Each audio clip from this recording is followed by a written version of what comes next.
For a second day, people trapped in Gaza for nearly a month have been able to cross the border into Egypt as Israel continues its airstrikes in the northern part of the region.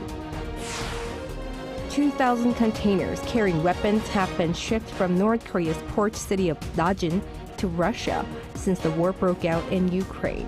The South Korean military speculates that as many as 1 million artillery shells have fallen into the hands of Russia. The U.S. Federal Reserve kept its short-term key interest rate unchanged again, as widely expected. Chairman Jerome Powell hinted that the Fed was edging closer to the end of its rate hiking campaign. It's November 2nd, 2023. This is News Center. Good evening. Thank you for joining us. I'm Yoon Jung-min. The border between Gaza and Egypt has opened for a second day to allow the injured and those with foreign passports to evacuate, including 5 Korean nationals. Hundreds left on the first day and thousands more are expected to leave in the coming weeks. In the meantime, Israel continues its airstrikes in northern Gaza, where there's a refugee camp. Moon Hye-ryun stirs us off. Thousands more are expected to leave the besieged Gaza Strip over the coming weeks following the reopening of the Rafah crossing. Dozens of injured Palestinians crossed the border into Egypt on the first day of its opening on Wednesday, and over 320 foreign passport holders from the likes of Australia, Japan, the United Kingdom and the United States were also evacuated. On the list of 500 foreign passport holders to cross the border on Thursday, there are 5 South Korean nationals. Patients who are unable to receive the necessary surgical treatment in Gaza are being treated in hospitals across Egypt.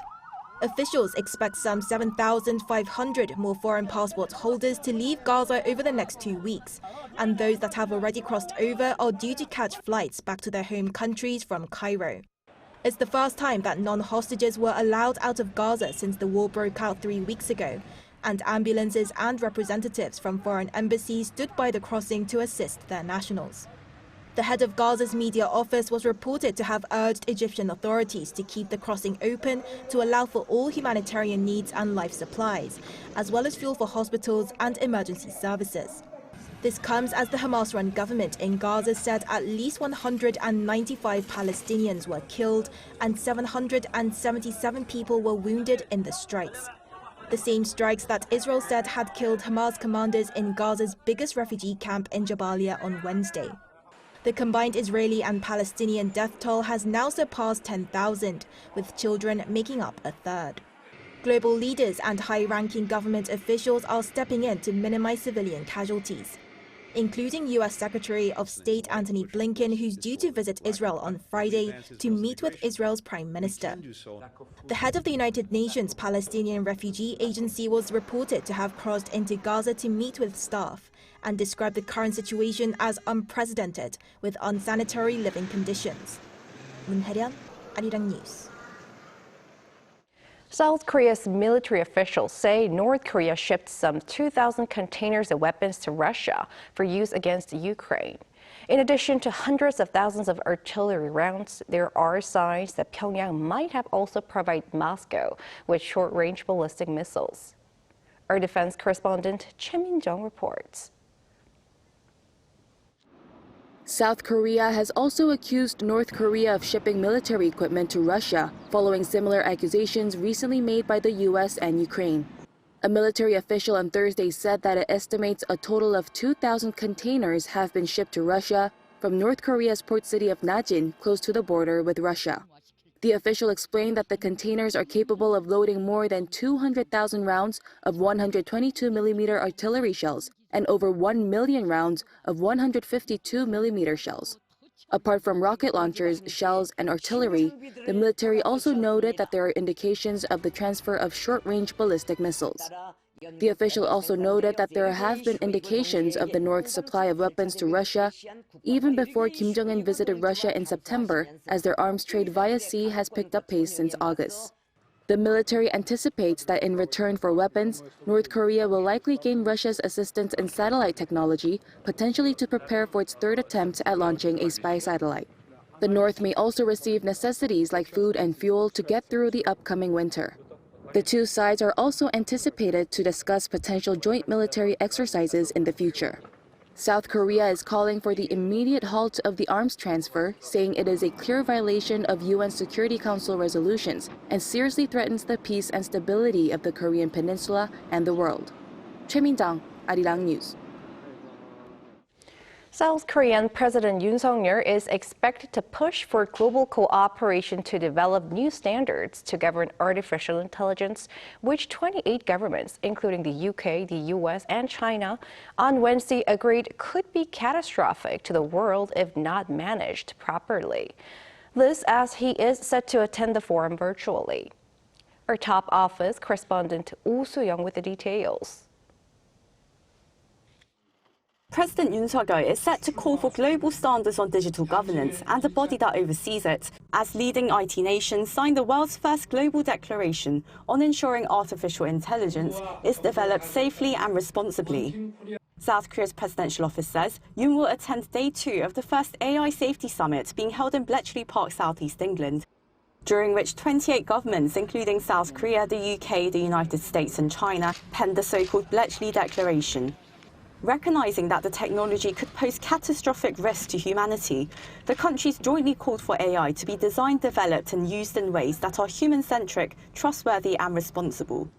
The 2-day summit brings together governments, politicians, scientists and tech executives to address growing concerns over the unknown and potentially destabilizing impact of AI across societies. We can't expect these companies to mark their own homework. Now, that has to be the responsibility of governments. That's why I've created the AI Safety Institute here in the UK, which I hope can be a globally leading institute to research the safety of these models.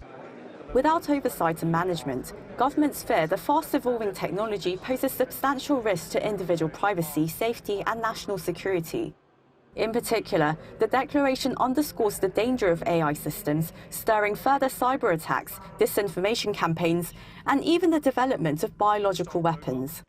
The governments agreed to work together to identify shared concerns and build a scientific understanding of the risks in discussions going forward.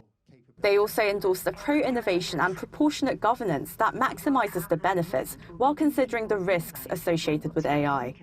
Adding to the conversation, the South Korean leader is expected to share his ideas on fostering global cooperation to meet the challenges of the new digital age. Before joining the summit, Yoon spoke to a Korean broadcaster Thursday, reiterating his views on AI governance.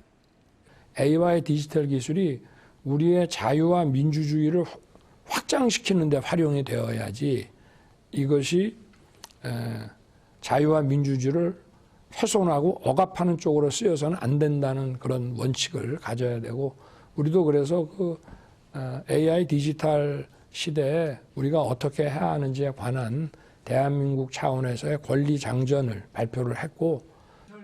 Over the past year, Yoon has stressed the need to create a new digital order and establish appropriate governance over technology in his keynote speeches at New York University, Sorbonne University and the UN General Assembly. His office says South Korea and the UK have agreed to co-host a mini virtual summit in 6 months' time, prior to the second AI Safety Summit this time next year. Oh Soo-young, Arirang News.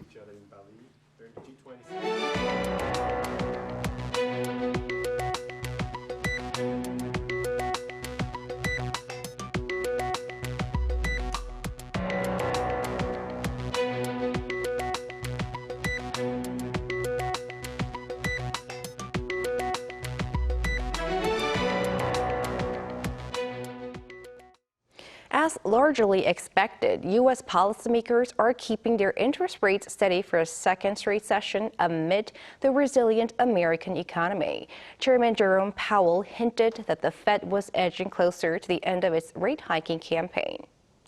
An Sung-jin explains its implications for Korea. The U.S. Federal Reserve has decided to maintain interest rates in the 5.25% to 5.5% range. This was the second consecutive meeting after September where the FOMC held rates steady at a 22-year high. The decision is mostly attributed to a slowdown in inflation as the Consumer Price Index recorded an on-year decrease, while the U.S. economy has been growing at a constant pace over the past month, potentially increasing the growth rate to the 2% range.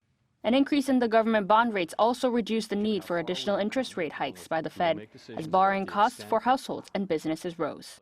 Recent indicators suggest that economic activity has been expanding at a strong pace and well above earlier expectations. The Fed's second straight pause follows a series of rate hikes over the previous year and a half, including 4 in 2023, as the committee fought to tame high inflation.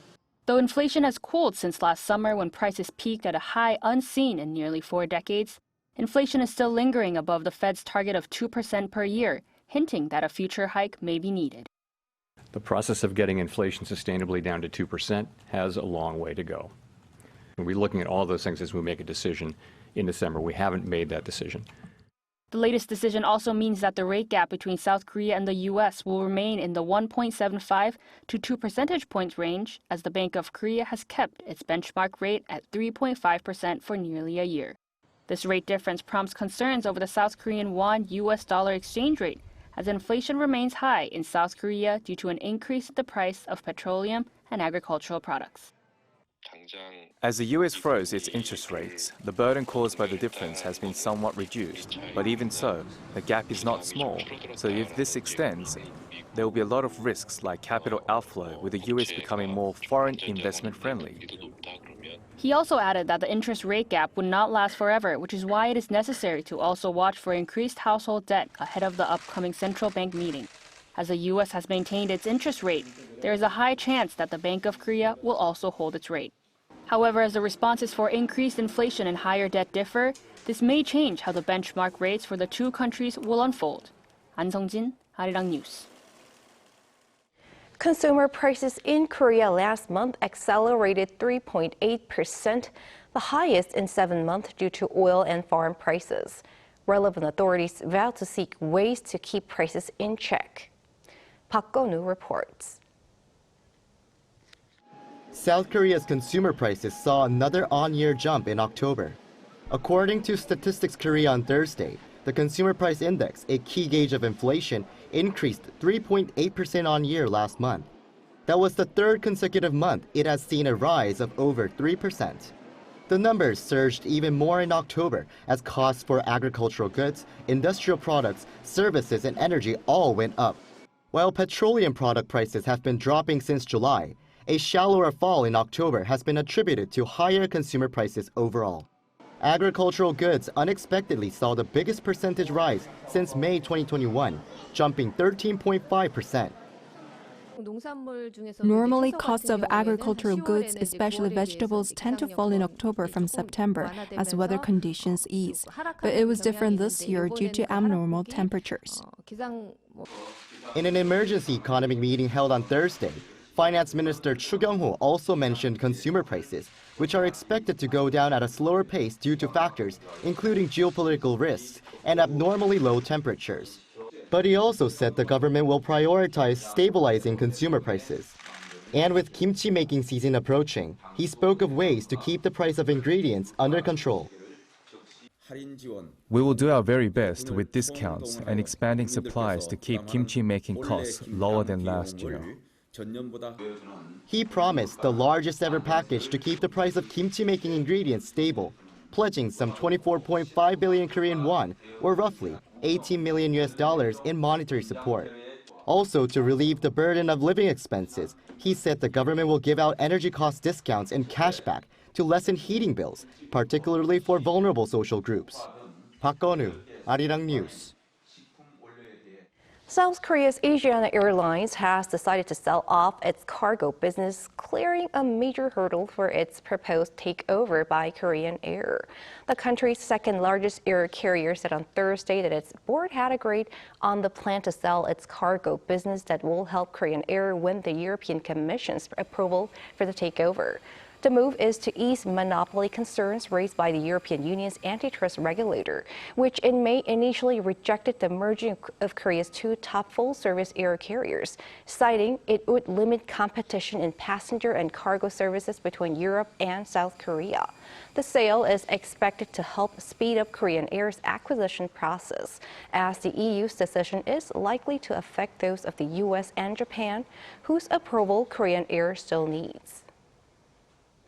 Today, South Korea and the OECD launched a cooperative mechanism called the Asia Public Service Network to synchronize cooperation in human resources management in the Asian region. As our Lee Si-hoo reports, this comes as new challenges as well as opportunities emerge in the digital transformation era. South Korea's Ministry of Personnel Management will play a leading role in public sector human resources management in the Asia region during this ongoing era of digital transformation.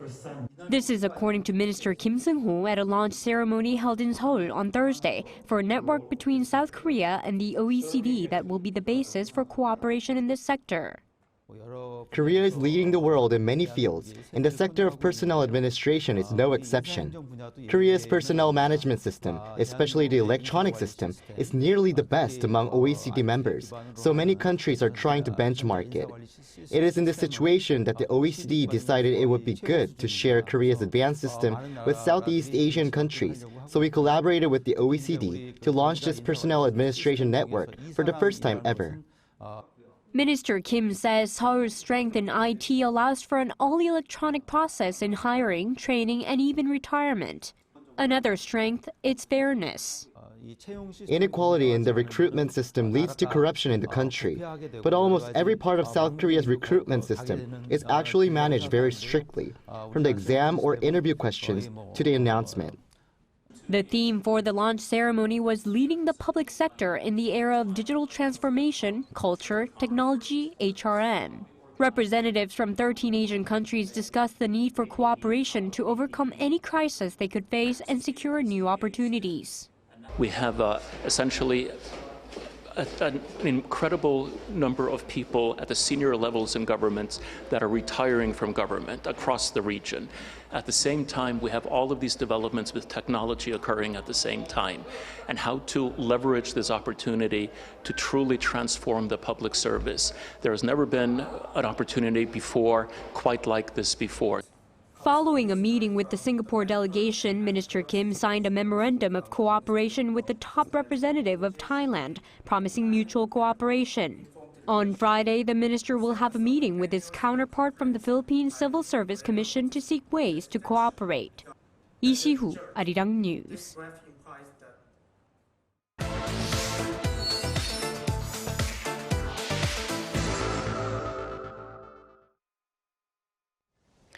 The Middle East region holds a significance not just in terms of geopolitics, but for the economy and trade. It's in line with this that South Korea is eyeing this region for business opportunities, particularly in the wake of President Yoon's recent trips to Saudi Arabia and Qatar. For more, our economics correspondent Lee Soo-jin joins me in the studio. Welcome, Soo-jin. Good to be here. First of all, what does the Middle Eastern market mean for Korea? Well, currently the interest in the Middle Eastern market is very high at the moment. The government has won a total of $79.2 billion worth of MOUs and contracts there over the past year.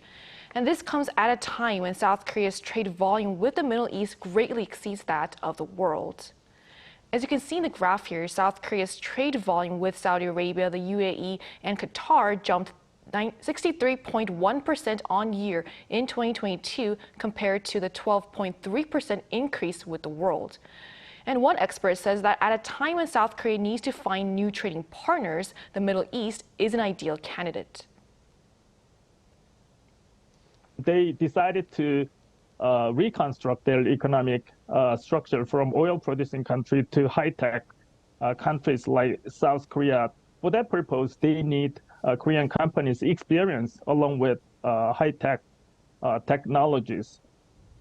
This also raises hopes of a second Middle East boom.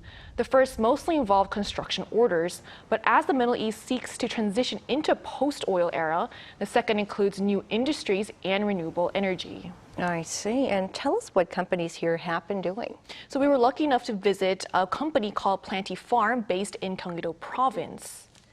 It's already secured deals, and it's in a major new industry that the Middle East is seeking to grow, smart farms.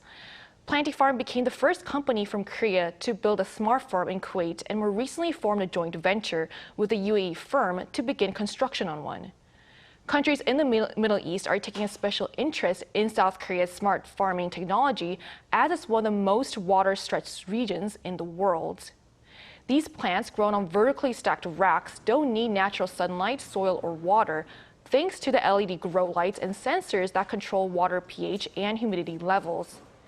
The company says that the Middle East not only has one of the fastest growing markets in the world, but its interests also align with smart farm companies, as it's currently facing various food security challenges. But there's still much left to do.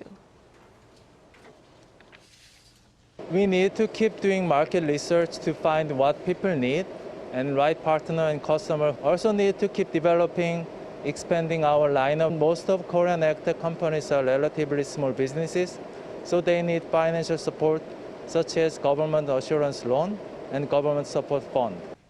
There are also many business opportunities for domestic companies in the renewable energy field as Middle Eastern countries prepare for the post-oil era.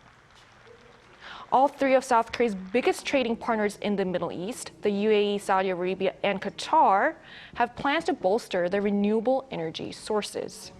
So, Jin, then what should be done from here to make sure these business opportunities and all these investment pledges actually bear fruit? Well, the expert I talked to said the signing of MOUs actually indicate a strong interest in doing business with South Korea. But there needs to be further steps for it to lead to contracts that will create real economic value. Let's take a listen to what he said. So the details should be controlled by private firms related to the businesses. And also, it is necessary for Korean government to provide diplomatic backups, since Middle East countries pay relatively more attention to diplomatic and religious justification in economic partnership. It's also important for South Korea to be aware that there are other major economies, namely the US and China, vying to win contracts in the Middle East. The expert said that in the competition against Chinese firms, South Korean companies should emphasize their cutting-edge technology and past success with industrial development, and against US firms, their price competitiveness and quality assurance. While there's still much to consider, the Middle East is likely to provide South Korea with a much-needed boost, and external factors such as volatile global oil prices and monetary tightening in major economies weighing on its economy. All right, thanks for the report, Sujin. It was my pleasure.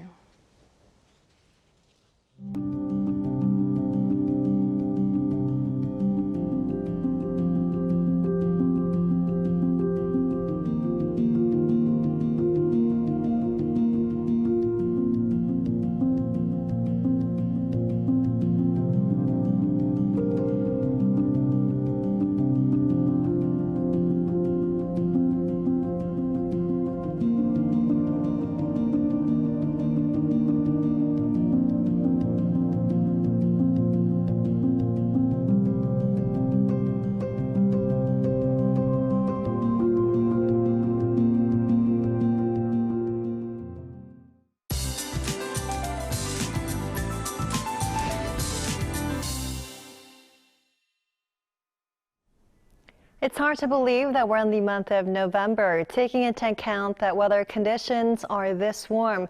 With the help of cold showers, things will start to cool down tomorrow, but overall readings will still be higher than average. Seoul will see highs of 21 degrees Celsius, while southern regions will still be warm as today. Places like Pohang will be extremely warm at 25 degrees. Long spells of showers are in the forecast, which will last until next Monday. As for the amount of rainfall, the Seoul metropolitan area in Gangwon-do province will see 5 to 20 millimeters. Chungcheong-do province 5 to 10. Jeollado provinces can expect about 5 millimeters. Gusty winds are forecast for most inland regions tomorrow. For regions with higher elevations, such as mountainous areas of Gangwon-do province, winds will be gusting as fast as 20 meters per second. Morning temperatures in Seoul and Busan will be starting off at 17 degrees Celsius. As for the daily highs, Seoul will get up to 21 degrees, Gwangju 24, Gyeongju will be warm at 26 degrees. After the rain, temperatures will take a steep dive next week. On Tuesday, early winter-like conditions are expected. That's all for now, and here are the weather conditions around the world.